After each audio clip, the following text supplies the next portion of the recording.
Okay, we are going to get started. Thank you everyone for joining us today for this online discussion of the film The Vow from Hiroshima. My name is Greta Zaro and I'm the organizing director with World Beyond War. World Beyond War is a global grassroots network of volunteers, activists, and allied organizations advocating for the abolition of war and its replacement with a just and sustainable peace. We have members in 175 countries worldwide working to debunk the myths of war and to advocate for what we call the alternative global security system based on demilitarizing security, managing conflict non-violently, and creating a culture of peace. So thank you for joining us tonight for this discussion.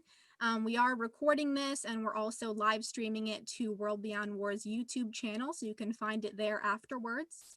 And this is really meant to be a free-form discussion to talk about the film, The Vow from Hiroshima, and to commemorate this week the 75th anniversary of the bombings of Hiroshima and Nagasaki.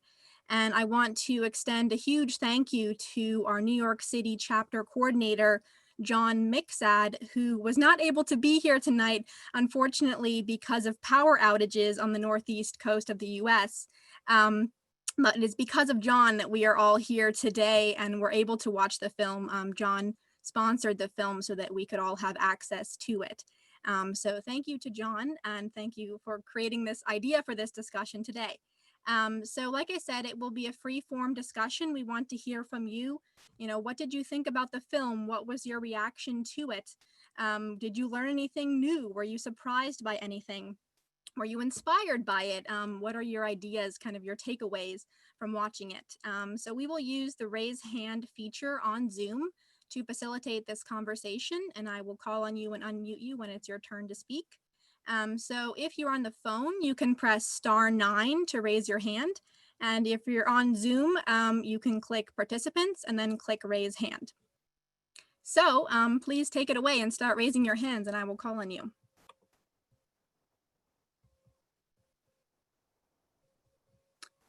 Diana, go ahead. Hi, my name is Diana. Yes, the first thing that I thought of while watching The Vow from Hiroshima is a book that I read very early when I first came to the US as a kindergartner. I guess I don't know when exactly I must have read this, but it was a picture book on the atrocities that happened in Hiroshima and Nagasaki. I actually looked it up while watching the film. I forgot its name. I got it here. Hiroshima no Pika. I'm sorry for mispronouncing it, but that was the first exposure that I can remember to the terrors that occurred in 1945. And then all those pictures just bouncing back to me while watching this film, more so with Setsuko describing so descriptively that it made me inside, like I was staring at how horrendous were the impacts of the two bombs. And then more so as I grew up, sometimes I fascinate myself with the history of World War II, and I read about all the process of making the bomb, and then at first it's like you think that it was good that it ended a war, but beyond that, it's just remembering all those images flashing in your head, all those dastardly horrors that occurred. And one thing that was most important to me from the film, aside from its descriptive narration, is probably when Michi talked about her mother staying silent about the bomb. Because I can see where Michi was coming from when she said that she thought of her mother as a coward, because sometimes we feel like we should be compelled to share our disasters, but it's actually really hard when you've got the trauma, first of all. And second of all, you don't want the next generation to relive it. You don't want your child to be the victim of that either. And I love the moment where Michi realized that it wasn't because her mother was weak. It's because she was trying to protect her from the stigmas and the discrimination that came from Hiroshima, which is one of the many terrible effects from the bombing. Those are just my, yeah. Yes, thank you so much for sharing, Diana. Linda, you can now unmute.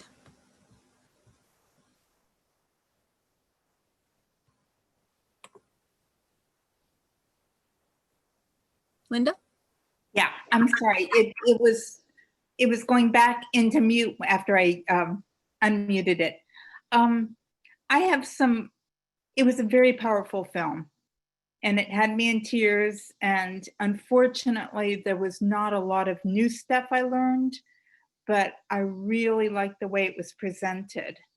And I have a logistical question, and that is, do you know how the distribution of this film works, and if we can get it like purchasing it or renting it or anything of that sort so that it can be more widely shown?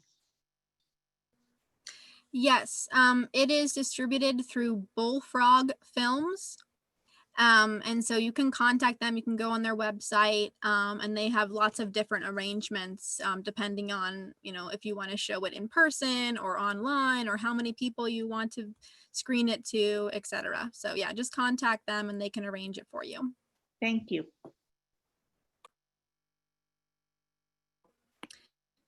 Okay, Helen, you can now unmute.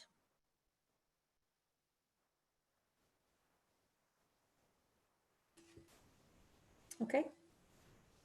Thank you for that wonderful film, Greta, for arranging that. Yes, it was very moving. So many things that struck me as I was watching it, especially the discrimination against the survivors. That just, on top of everything else, that just seemed very, very poor. I live in Canada now. I'm from Australia, but I live in Canada. I was very involved in various aspects of the peace movement in the 80s. And I was astonished that I did not know of Setsuko. I couldn't, and especially she's lived here in Canada for 50 years. I couldn't believe that. I was happy to find that we were both in New York at the same time at that massive Central Park demonstration in 1982. And I also was part of a very large civil disobedience in New York City against all of the bomb makers, the countries that had nuclear weapons at that time. But I was just amazed that I did not know of her. And I was involved with Women's Action for Peace in Ottawa. I was involved with WOP for a while. I mean, I'm not involved in a peace movement now, but I've certainly, my sentiments haven't changed. I'm more involved in the environmental movement. But I was involved in terms of nuclear weapons. I was arrested a few times in the early 80s in Canada and the States, because Canada made part of the nuclear for the cruise missiles. Canada made a part of the elements of the cruise missiles in the early 80s. So I definitely have a very strong association with peace, and I really appreciated Hiroshima. The day of the anniversary is always very moving to me. And I can never accept that there was a second bomb dropped. Anyway, I'll leave it at that. And it was good to see everyone. To know that we all watched that film and were all, I'm sure, in one way or another, very moved by it. Thank you. Thank you, Helen. And Helen and others who are calling in from Canada, I would encourage you to email us at canada@worldbeyondwar.org. We're doing a lot of anti-war organizing work in Canada these days, and we just hired a new Canada organizer, Rachel Small, based in Toronto. So email her at canada@worldbeyondwar.org to get involved with our campaigns there. And next I see Alan. You can now unmute. Al Mitty. Thanks, thanks, Greta. And like I assume everyone, I was also very moved by the by the film, in particular the graphic descriptions that she used from time to time, and some of that was depicted in the artwork and so on. But just the horror of both bombs and how she experienced that, from a very, and obviously a very personal level, and friends that she had lost in the 351 class, or schoolmates that I think something like that she had lost.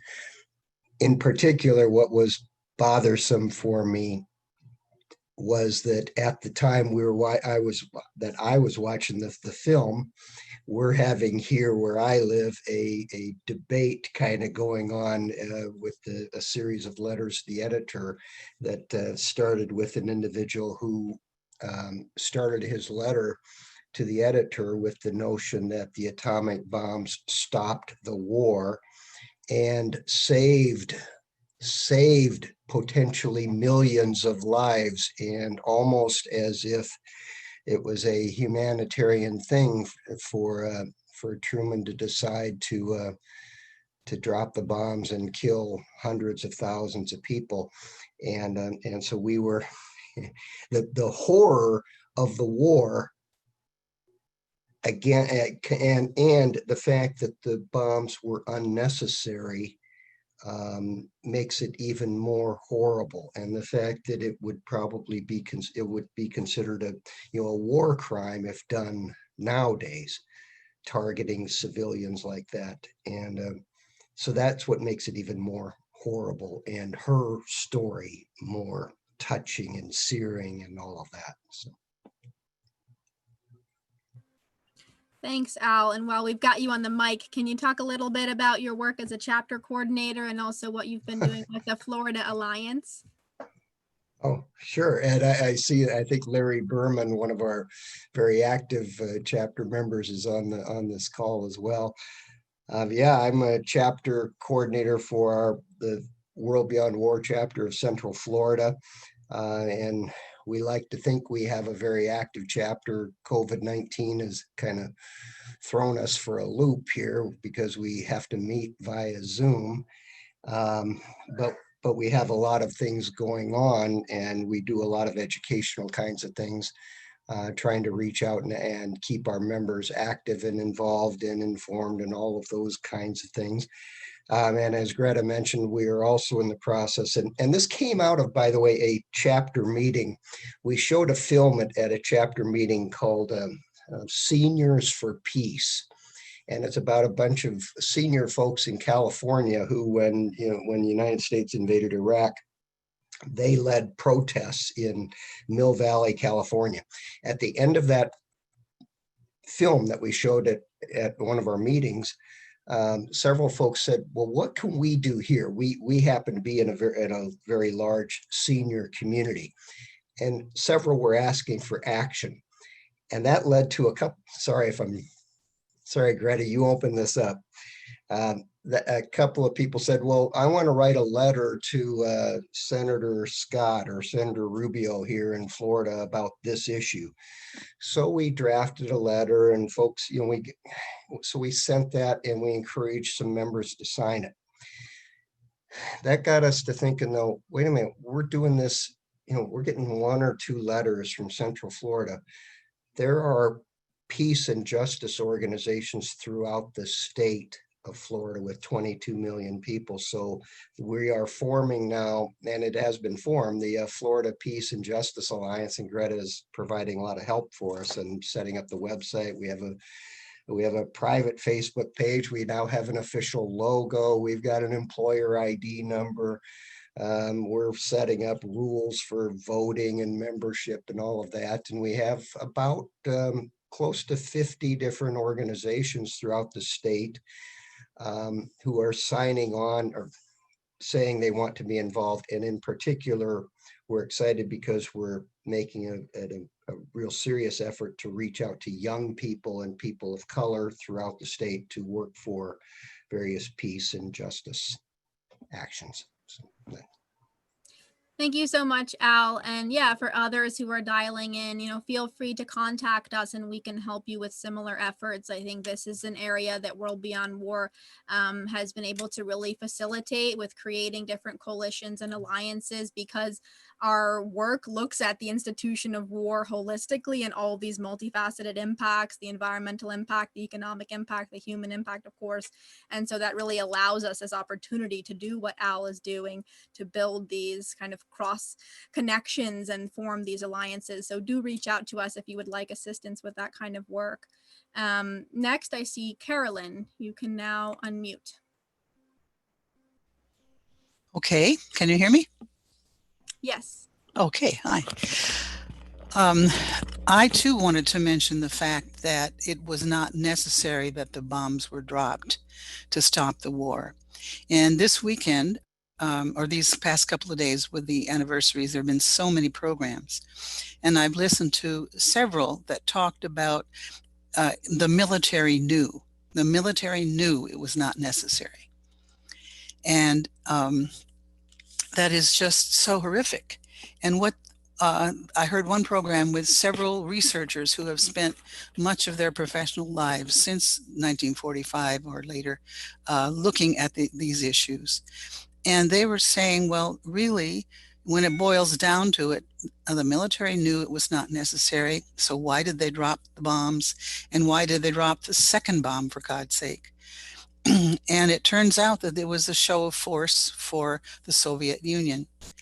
And they dropped the second bomb to test that kind of bomb because it hadn't been dropped before, and other just horrific things, not realizing that they dropped it on the enemy of women, elderly, and children, and so on. And so that's been all the more painful to me.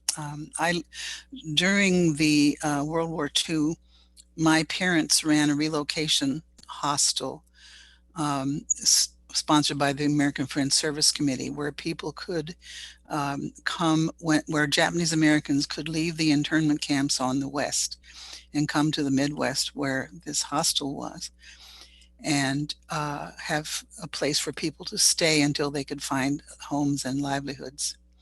So when I was a small child, my family was my parents, a great number of Japanese Americans coming and going, and little blonde girl me. And ever since, I have been connected to Japan in kind of a visceral way. And I spent my junior year of college in Tokyo, and twice visited Hiroshima at that time, and also have visited at least twice more after that. But the first time I ever saw it, the images just seared into my mind and heart. And one of the most graphic for me was a cement step with a shadow on the step, a dark spot, and that had been a person who had been evaporated. I really thank World Beyond War for making this available and for all the work you're doing. I think this is such a good summary to go through Setsuko's life of all the horrors and all the hope, and it's all in 1 hour and 22 minutes. And I've been back to Japan after the triple disasters in 2011, and to this Fukushima area twice. And I've talked with people, and I had the great privilege of being with a group that was being asked by their psychology professor, a group of students, and their professor asked them to share their experiences of the Fukushima meltdown and so on. And they did share them because he modeled it for them, because the Japanese way is not to express emotions. And then they each talked in turn in a very moving way. And they had never told anyone, not even their family members, of the feelings they shared. So part of the not talking is the discrimination, but part is also, I think, having something to do with the Japanese culture, where it's different than American culture, where you just don't share your feelings as much. And yet there's so much secrecy about things nuclear that happens thanks to the Nuclear Regulatory Committee, which can be also called Nobody Really Cares, NRC, Nobody Really Cares. So just thank you again for offering this, and it's a powerful and moving and very important film. Thank you, Carolyn. And for those of you just joining us for the discussion today, we are using the raise hand feature. So you can press *9 if you're dialing in to raise your hand, or if you're joining us on Zoom, you can click on participants and then click raise hand. And I see Liz from New Zealand has her hand raised. Liz, you can now unmute. Hi everybody, kia ora, from Aotearoa, New Zealand. It's 25 minutes past 11 on Saturday morning. I too was very moved by this beautiful documentary, which made everything so personal and so personalized, and that friendship between the two, the survivor and the daughter of the survivor. And what an extremely admirable woman Setsuko is, devoting her whole life and her family support, her wonderful husband, and just her beautiful glamorous clothes, and that scene in the bedroom where she's putting all the clothes in the plastic things on, just to pack what is she going to wear at Oslo at the for the Nobel Prize winning. But I mean, that happened 75 years ago, and there's so many issues surrounding it, because and what we have today, this incredible build-up, and especially all the countries that haven't signed the nuclear ban treaty by the United Nations. It's just incredible to me that Japan hasn't signed, and the Scandinavian countries haven't signed, and Germany hasn't signed, Turkey hasn't signed. Ireland has just signed this week on Thursday, along with Nigeria. And what's the other country that signed this week? Was it Niue? Yeah, Niue. Niue. There's 43 countries which have signed. We need to get to 50, and we're putting on a ceremony tomorrow. I'm the New Zealand coordinator for World Beyond War, and on the international board also. We're putting locally a ceremony together with two of our local mayors who have recently, or one of them's recently joined Mayors for Peace. So that's another organisation that we can work with. And I'm going to be calling on my government to lobby our allies, because New Zealand is part of this Five Eyes network, which you may know about, which is a communication and surveillance network of the white English-speaking countries, 5 of them: New Zealand, Australia, United States, Canada, and England, and work together very much. And as you can tell, it's very much a white English-speaking movement. But we are part of that here, and so none of these allies of ours have signed the nuclear ban treaty, and that's what I'm really keen on, is using any kind of political force to, we need 7 more countries to sign.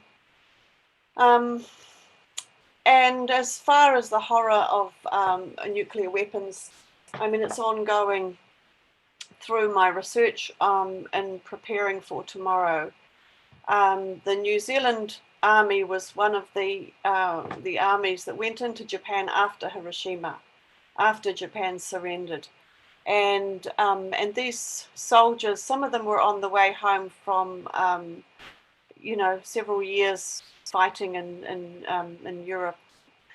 And they thought the war has ended, they might be able to go home. Well, they were diverted to spend time in Japan helping reestablish life in Japan and clean up after this terrible explosion. But those soldiers were not treated the same as the other soldiers who had been fighting in the war. And not only that, of course, they were exposed to this terrible radiation, and many of them became sick, or their families became sick, or their wives had babies who were damaged. And of course, at the time, people didn't know exactly what was going on, and the recompense or the accountability or the putting things right, it took a very long time for that happened, if ever. And recently, a friend of mine told me her father went into Japan as a soldier after that time. And last year, 4 of her siblings died of cancer. And so, what is the connection between all of these things? It's so here. I'm so pleased, Greta, that and a big thanks to John, who kindly paid for us to get the chance. Last night we watched it with 9 of my friends around New Zealand online through. I'm in a Quaker film group, so we watched it last night, and we had a good discussion afterwards as well. And I hope we get the chance to promote this film more somehow, Greta. And it's just lovely to share with you, everybody. Hi, and good luck with everything you're going through, especially those of you who are just drenched in COVID disorientation and stuck, and this crazy world that we're in now. Thank you for sharing, Liz, and thank you for all of your work. Okay, so if you would like to chime in on the discussion, you can use the raise hand feature, click participants, and then click raise hand. Or if you're on the phone, press *9 to raise your hand.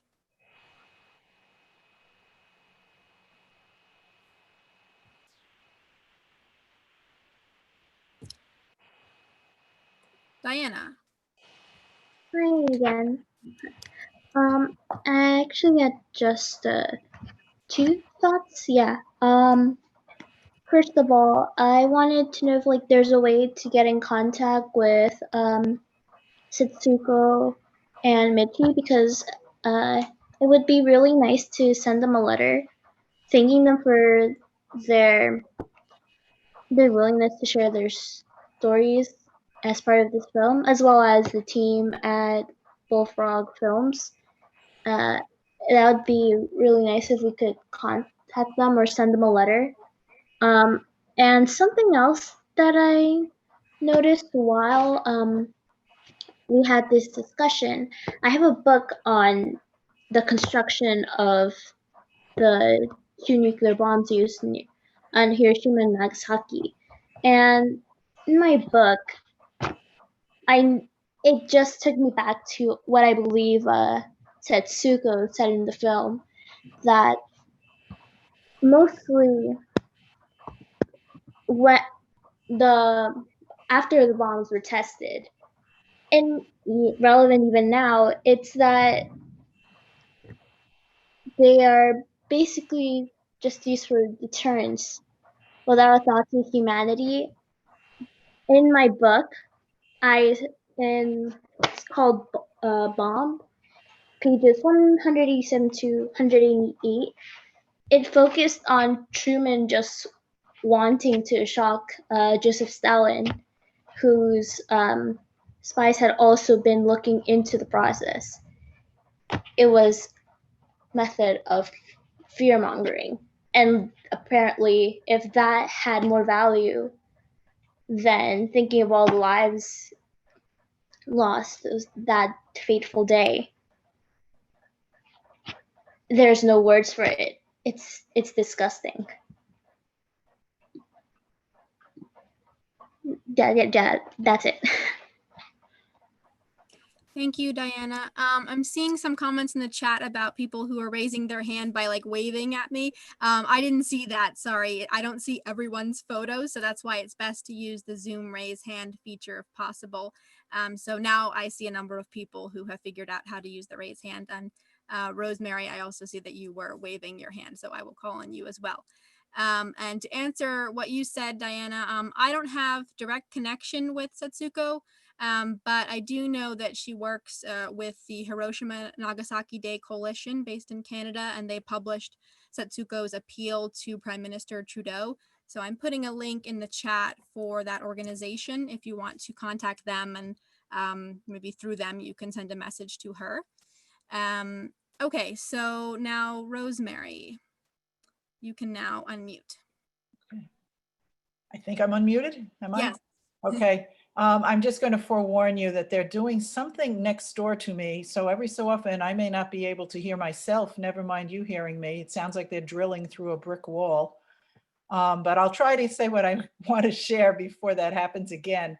I love the film, first of all. I just thought it was such a positive film in terms of where it ends up. I mean, granted, it's in a sense, stories of two people, Michi and Setsuko, but it's also the story of the Treaty on the Prohibition of Nuclear Weapons. And I cried through like the whole last 15 minutes of that.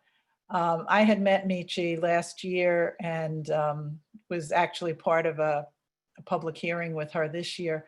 And I knew about the film and I was eager to see it because of that. And I know Kathleen Sullivan for years and years and Susie Snyder. So, it was kind of just fun to see it when you know people, and you're like, oh, and the UN, I'm in New York, and I wasn't there for the conference in 2017, but I was there for the showing of another film, which was done during that week. And the whole thing was just so emotional for me in that sense. And I always look at these films from the perspective of how can we use it? I'm part of Pax Christi, would we use it for next year's Hiroshima Nagasaki event or something like that? And I was really interested in seeing when they were talking to students and how the students were responding and the questions and the comments that they made. So I wasn't so much concerned about what I was learning new, because at this point, I don't want to sound cocky, but I've seen I was on 5 different Zoom things just yesterday. So, I'm kind of on overload of information, but at the same time, thinking of it to be able to share then with other people. And I know ICANN is also showing it on Sunday, I guess, 24-hour period. And I shared that link so that people who didn't get to see it today might try to see it then, because I think it is, as some people have said in chat, it's a must-see film. I didn't think about the fact that it's true. Nowhere do they address the fact that the bombings were unnecessary. I'm pretty sure I'm right about that. I don't think they ever talked about that to end the war. But, other than that, I think you really reach people more through the heart. And I think that's what this film did, more than through the head and the eyes, because you could see those pictures. And if they don't change people's minds about how dangerous this is, nothing can. So I just thought the film was very powerful. And actually, I do have Michi's contact information. So I emailed her immediately and told her how much I loved this film. I don't know when she'll see it because I didn't get a response, but I just wanted her to know and thank her for that. And thank World Beyond War also for making it available. Between you and ICANN, it's just a great opportunity to see a film that I think is very, very important and uplifting ultimately. And I think that's another piece that's critical.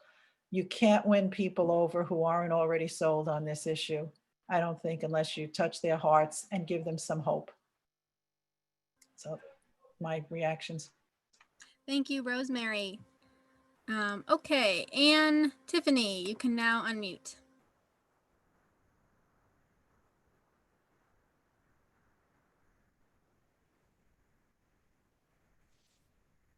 Okay, Yes. hear me.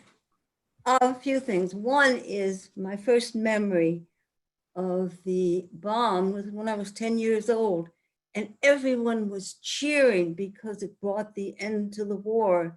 And that's all I could remember doing that whole year.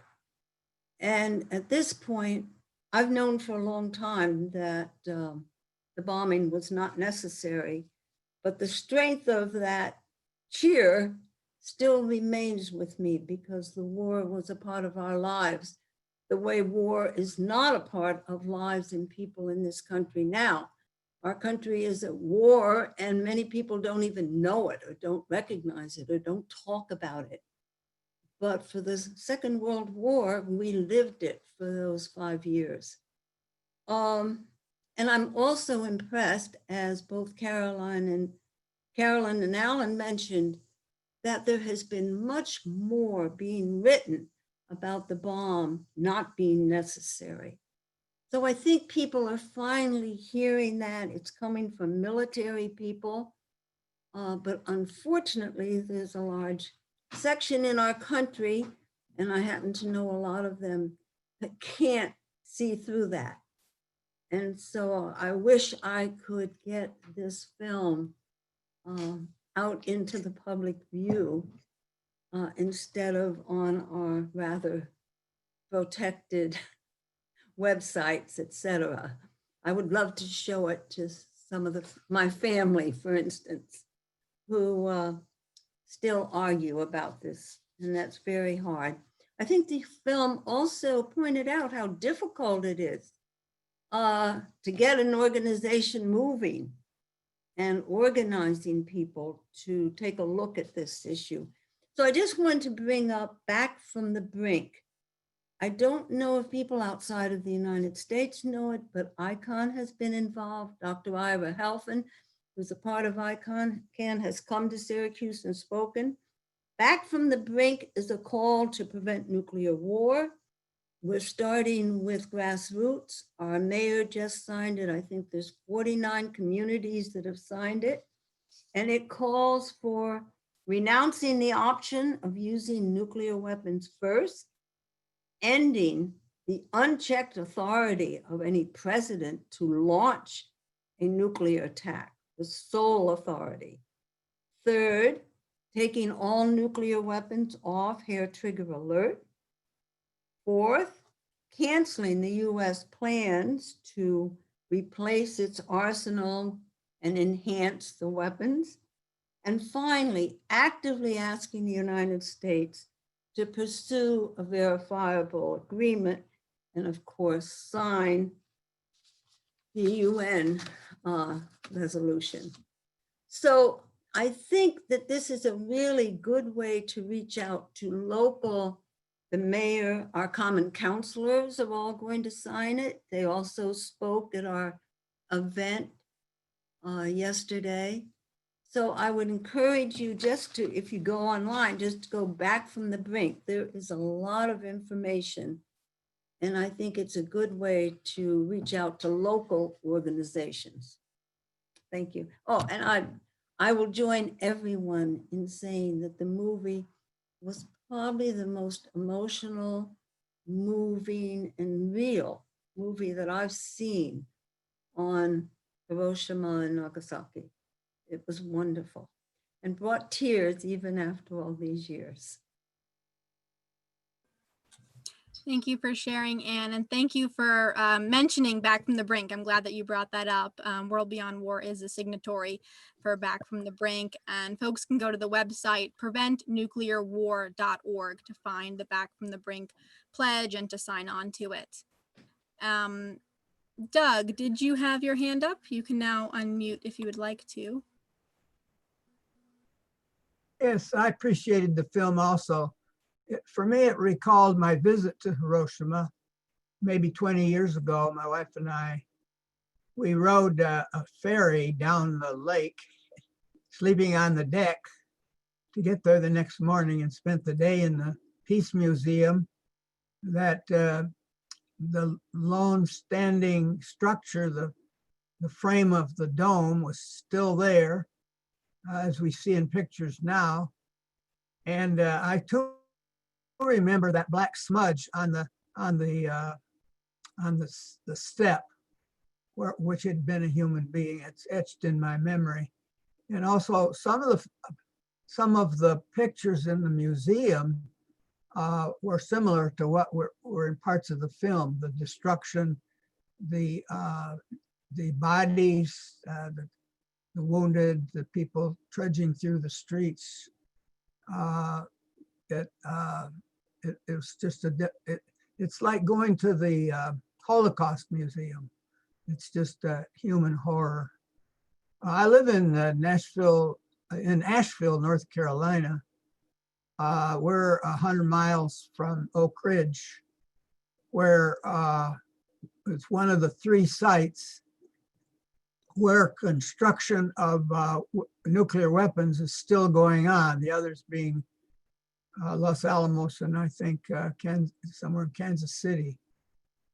And we, had it not been for the virus, we would have been there at Oak Ridge at the Y-12 plant, marching and protesting and demonstrating as we do every year. Some of our group, those that live in Oak Ridge or in Knoxville, they have a vigil every Sunday morning where at least two or more will stand out in front of the entrance to the Y-12 plant with signs, for passersby to see that, what's going on, remind people what's going on. Also, our group, it's called the Oak Ridge Environmental Peace Association. We have, I'm not directly involved, so I say we, but it's really those that live in the Knoxville area. They've done research and have lodged a lawsuit against the energy agency because the construction has not passed an environmental muster. What's the right term? Environmental. Can't think of the term, but it has to be approved as to its environmental effects, and it hasn't passed that. So the construction has been halted as a result of the suit that we've lodged in the federal courts. So it's a small group, and not every year, but many years on Hiroshima Day, or we usually have it on the Saturday nearest to the 6th of the 9th when we have the rally and the march.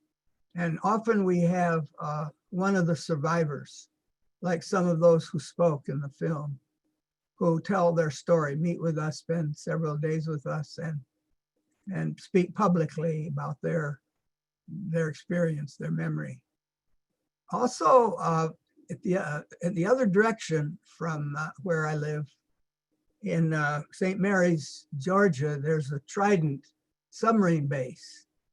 And there's a group called Nuclear Watch South that goes there every New Year's weekend and demonstrates. And recently, I think 5 who trespassed and crossed into the base, where I think there's 3 Trident bases in the United States, and each one of them has enough missiles, nuclear warheads to destroy the world 3 times. They're many times more powerful than the bombs that dropped in Japan. And that group also, I've been there a couple times. My son, who lives in Atlanta, goes every year. So we raise a voice and we remind people, and we remind the government that this does not meet with our approval, and it goes against the grain of humanity. So this film evoked some of those thoughts in me. Thank you for sharing, Doug. And for those of you just joining us, we have about 12 minutes left for the conversation, plenty of time to share if you haven't had a chance to share yet. You can press *9 if you're dialing in on your phone to raise your hand. I see someone has done that. I will call on you next. If you're joining us on Zoom, you can press participants and then click raise hand. I'm seeing some of you don't have that feature. If you're having trouble for any reason, you can also just type in the chat and let me know that you want to be called on, and then I will call on you. So the 917 number, you can now unmute. Hi, Greta. Hi, friends at World Beyond War. Thank you for your such excellent, helpful research group.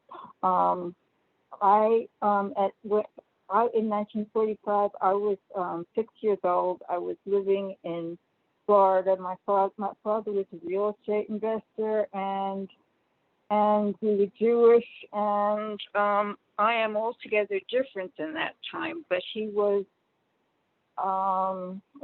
just into money, just into building, and I didn't even know about Pearl Harbor. I really didn't know anything about history until I came into recovery. We lived after that in Long Beach, and there are memorials in Long Beach for JFK and RFK. I didn't know. I've learned through my history of their actions, and there are two memorials for both of those people who stood against war and prejudice and poverty. And I write every day for years because my history relates to all of that time period. And I just am listening to all the people. I didn't even know. I came into the Quakers, and they had to teach me. They have their outreach says that any kind of violence or killing is not okay, and I had to learn that. So I learned.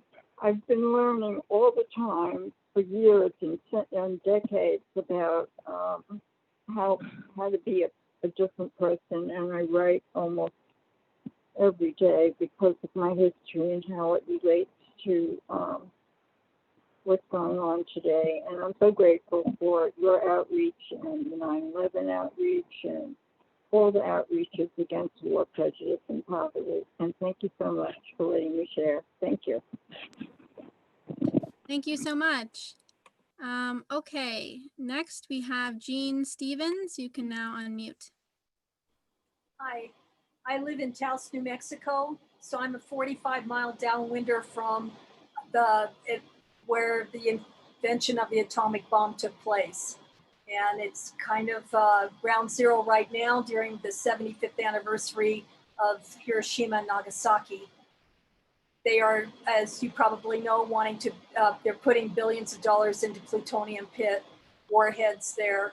And it is New Mexico, Kirkland Air Force Base. The gentleman mentioned the naval base in Georgia, and also near Seattle has the largest load of atomic weapons, probably in the world, definitely in the United States. So I love this film. I was, in 1983, I visited the Peace Memorial Museum, hitchhiked with my boyfriend throughout Japan. In 1983, it was about the distance between then and now from the atomic bomb. And I was able to get on the ground conversations with people staying at youth hostels, which varied from temples, Buddhist temples, to people's private homes. And it made a huge impact on me. I was going around the world. I visited the Soviet Union at that time, 4 months before the man who saved the world. And I will never forget being in China for a month, and it's made me a peace activist all my life. I grew up in Los Angeles near Gardena, which is the largest enclave of Japanese kids. So I went to school with Japanese, Chinese, and every type of race on the planet. And I hope that these events of yesterday and Sunday I got from the the organization of 75 years.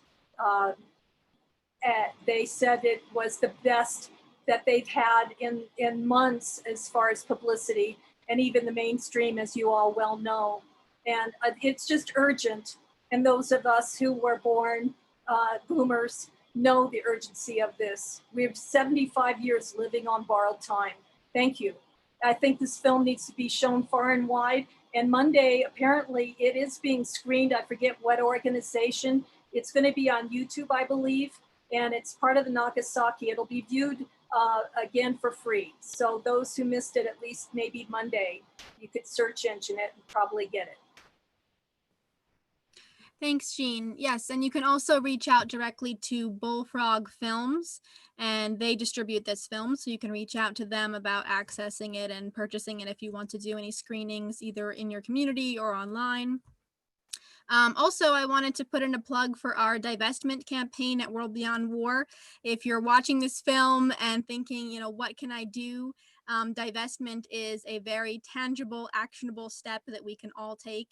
And this is a campaign that we're pushing at World Beyond War. And you can contact us, go to our website, WorldBeyondWar.org, and get in touch with us if you would like assistance to organize a divestment campaign in your community.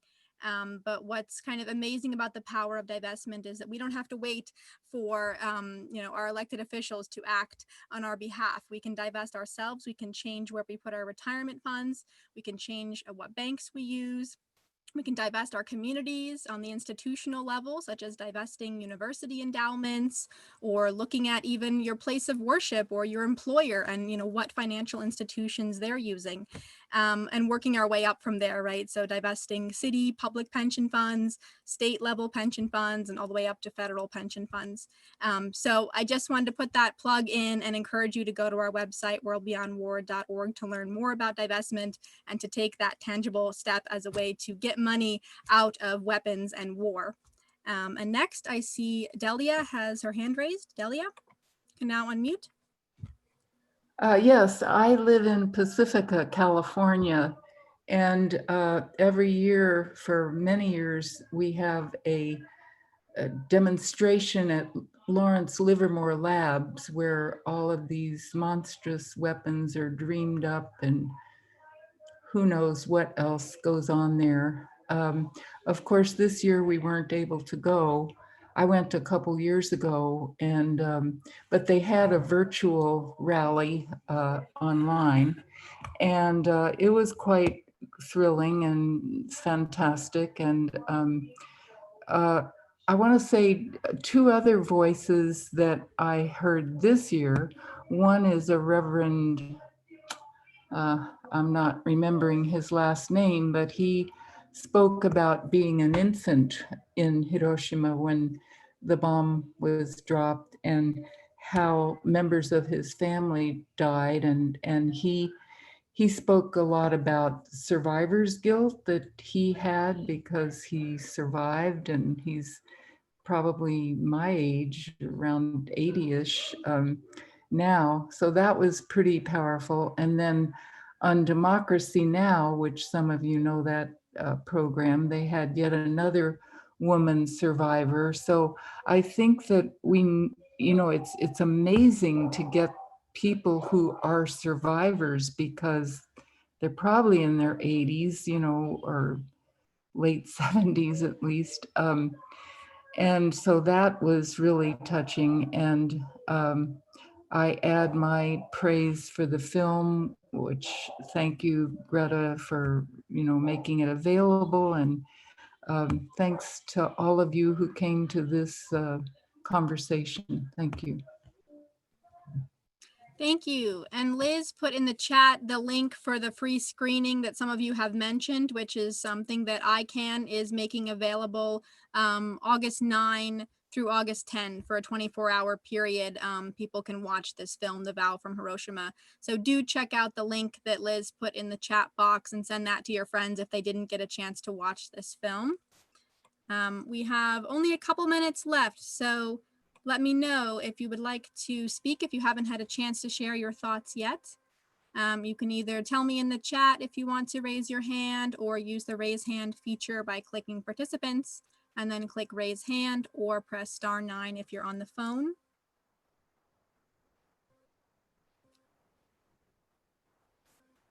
Sachi, you can now speak. Yes, I'm Sachi Ramel. My husband, we had a program how to open this, and then finally we had. And I just want, I'm an atomic bomb survivor. I'm 8 years old when dropped in Hiroshima.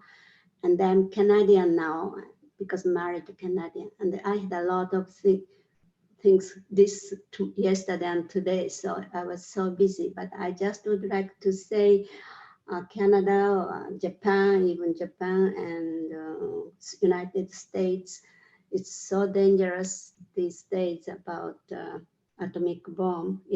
I had almost 1,000 times bigger than affections bigger than Hiroshima. So I really want to abolish this kind of threat, scary bombs from the world, and then have a peaceful future.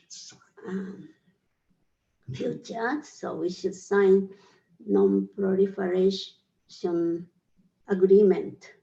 That's I wish, because I lost my father and my many relatives and myself. I was 3.5 kilometers from 0 point. So I just want to say thank you very much having this opportunity. Thank you. Thank you so much, Sachi. Thank you for joining us tonight. And we stand with you in solidarity, calling for the abolition of nuclear weapons and the abolition of the institution of war. All right, and it is 8 p.m. Eastern time, so we are going to wrap up now, but thank you everyone for joining us for this online discussion. We did record it, so we will send the link to the recording afterwards. And again, do be in touch with us. Visit WorldBeyondWar.org and get in contact with us so that we can support you in your campaigns and help you to organize events around your communities. So thank you again and have a good rest of your day.